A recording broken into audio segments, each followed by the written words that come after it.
আর vote দেওয়ার সময় 500 টাকার বিনিময়ে, লাল পানি সাদা পানির বিনিময়ে 5 বছরের জন্য নিজেদের ভবিষ্যৎটাকে সঁপে দিই। 5 বছর পর পর ভোট দিই। আমরা বাজারে গেলে তেল নুন সবজি কেনার সময় একবার ছাড়া 10 বার 15 বার যাচাই করি, কোথায় কম দামে পাওয়া যাবে, কোথায় ভালো পাওয়া যাবে, কোথায় পচা কোথায় খারাপ বাছাই করি।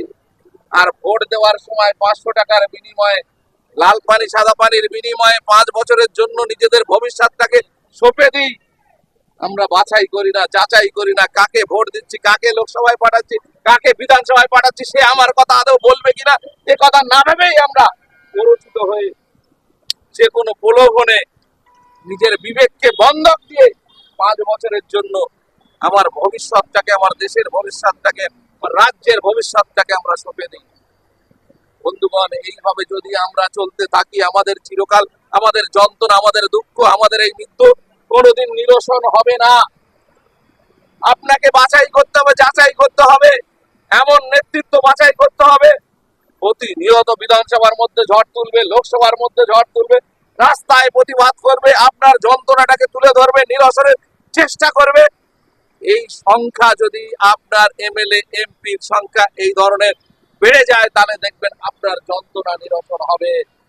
আপনারা দেখেছিলেন এতদিন যে বিধানসভার মধ্যে প্রতিদিন ঝড় উঠছে।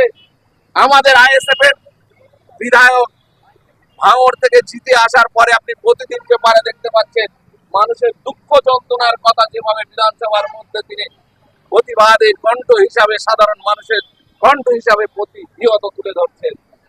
হ্যাঁ, সব সমস্যার সমাধান তিনি করতে পারছেন না, কিন্তু এই কথা বলার জন্য, প্রতিবাদ করার জন্য, মানুষের যন্ত্রণার কথা তুলে ধরার জন্য 10টা বললে 2টো তার সমাধান করতে বাধ্য হচ্ছে এই সরকার। সেই কারণে আমরা এখানে যারা প্রতিবাদে সামিল হয়েছি, আমাদের 2-4টে খালি প্রতিবাদ আন্দোলন সংগঠিত করে সেখানে সামিল হয়ে প্রতিবাদ করে বাড়ি গিয়ে ঘুমিয়ে পড়লাম, নিজের মতো চললাম, হবে না। এই সমস্যার সমাধান কোনোদিনই হবে না।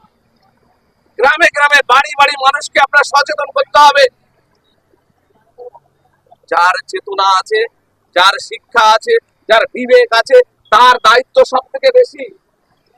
বাবার 10টা ছেলে থাকলে যদি 2জন শিক্ষিত, বিবেকবান, চেতনা সম্পন্ন হয়, তাদের দায়িত্ব সবার থেকে বেশি থাকে। অর্থাৎ আপনি বোঝেন, আপনার দায়িত্ব আছে, আপনার চেতনাবোধ আছে, যার কারণে আপনার দায়িত্বশীলতাটা বেশি।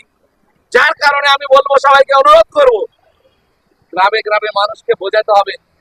আজকের যে পরিস্থিতি পশ্চিমবঙ্গ তথা ভারতবর্ষের মুখে তৈরি হয়েছে, এখানে সাধারণ মানুষকে যদি সচেতন না করা যায়, সাধারণ মানুষকে যদি বোঝানো না যায়, সাধারণ মানুষকে ঐক্যবদ্ধ করে যদি রাস্তায় প্রতিবাদে সামিল না করা যায়, তাহলে কিন্তু এই সমস্যার সমাধান 2-4টে মানুষ আমরা করতে পারবো না। 2-4টে মানুষ দিয়ে স্ত্রীলিঙ্গ গোটা পশ্চিমবঙ্গ তথা ভারতবর্ষে ছড়িয়ে পড়তে পারে, কিন্তু সেই দায়িত্ববোধের জায়গা থেকে সেই কাজ আমাদেরকে করতে হবে। আমরা এখানে যারা সবাই যদি প্রত্যেকজন এক একটা গ্রাম, এক একটা পাড়ায় দায়িত্ব নিয়ে মানুষকে সচেতনতার কাজ করি, জঘন্য ঘটনা ঘটছে। একটা গণতান্ত্রিক রাষ্ট্র, সেখানে একটা শ্রমিক একটা রাজ্য থেকে অন্য রাজ্যে গিয়ে কাজ করার স্বাধীনতা পাচ্ছে না, তাকে পিটিয়ে মেরে দেওয়া হচ্ছে। ট্রেনের মধ্যে সফর করছে, মানে কৌটোর মধ্যে কি আছে সন্ধ্যা দিতে পারে, গরুর মাংস আছে বলে তাকেও পেটানো হচ্ছে। বয়স্ক মানুষকে গোমাংস ভক্ষণ করেছে বলে পিটিয়ে মারা হচ্ছে। এটা যেমন আছে, পাশাপাশি আমরা ভোট দিয়ে নির্বাচন করে যে সরকার তৈরি করে, সেই সরকারের দ্বারা যে প্রশাসনিক ব্যবস্থা পরিচালিত হয়, সেই প্রশাসনিক ব্যবস্থার মধ্যে পুলিশ প্রশাসন আমাদের গরিব ভাইদেরকে পিটিয়ে মেরে দিচ্ছে। আমরা কোন দেশে বাস করছি, কোন রাজ্যে বাস করছি, কোন অন্ধকার যুগের মধ্যে আজকে আমরা এসে পড়েছি? বার হওয়ার রাস্তা আমাদের হাতে আছে।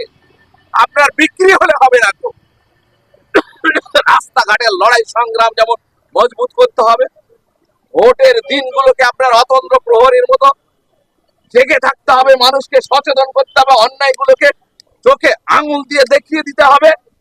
ভোটের বাক্সে সঠিক মানুষ যাতে ভোট পায়, সঠিক নির্বাচন করে, সঠিক প্রার্থীকে নির্বাচন করে আপনাকে বিধানসভা, লোকসভাতে দিতে হবে। যারা সংবিধানটাকে সঠিকভাবে রূপায়িত করবে, সংবিধানের ন্যায় বিচারগুলোকে আড়াল করার চেষ্টা করবে না গো, চোখের সামনে অন্যায় ঘটে যাবে, মুখ বুঝিয়ে বিধানসভা লোকসভাতে বসে থাকবে, কোনো প্রতিবাদ করবে না, সেরকম মানুষ যেন কোনোভাবে আপনার হাতের ভোটটা না পায়। তবেই কিন্তু এই সমাজ ব্যবস্থা পরিবর্তন হতে পারে গণতান্ত্রিক ব্যবস্থার মধ্যে।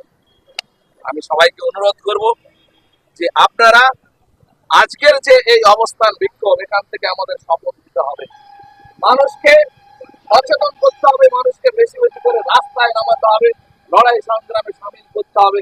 এর মধ্য দিয়ে আমাদের আন্দোলন গোটা রাজ্য, গোটা দেশব্যাপী ছড়িয়ে দিতে হবে, কোনায় কোনায় আন্দোলন গড়ে তুলতে হবে। তবেই এই আমাদের আজকের অবস্থানের সার্থকতা আমরা পাবো।